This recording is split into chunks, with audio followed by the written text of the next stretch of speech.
In today's video, I'm going to teach you how to add a table Google Sites tutorial. By the end, you'll know exactly how to place a clean, readable table on your page using Google Sites Embed feature and how to make it look great across devices.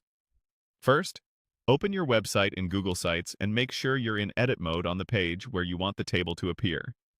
It helps to plan where the table will live, above a section of text, in a two-column layout, or in a full-width section, so the page remains easy to scan. Next, look to the right-hand sidebar for the Insert panel and click Embed. This is Google Sites' built-in way to bring outside content or custom HTML into your page.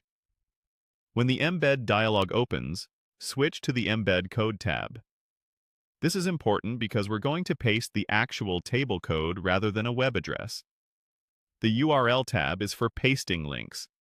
The Embed Code tab is for HTML and iframes. Now paste your code. You can use a simple HTML table or an iframe that displays a published data source like a Google Sheet.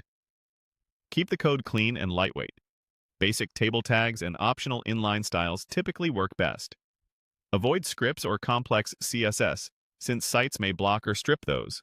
If you're using a Google Sheet, make sure it's published or shared appropriately and that you've copied the embed snippet it provides, not just the link.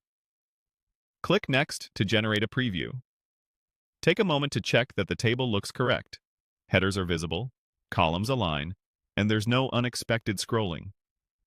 If it feels cramped, consider reducing the number of columns in your source or using percentage widths so it can flex within the page.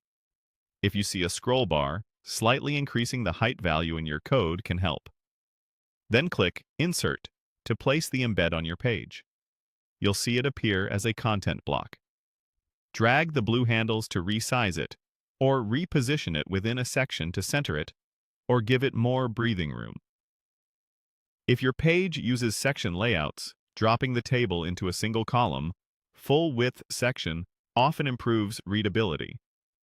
You can also toggle the section's background style to create contrast around the table. Before you move on, use the preview feature to see how the table behaves on desktop, tablet, and mobile. If text wraps awkwardly on smaller screens, widen the embed slightly or simplify column labels in your source so they're shorter.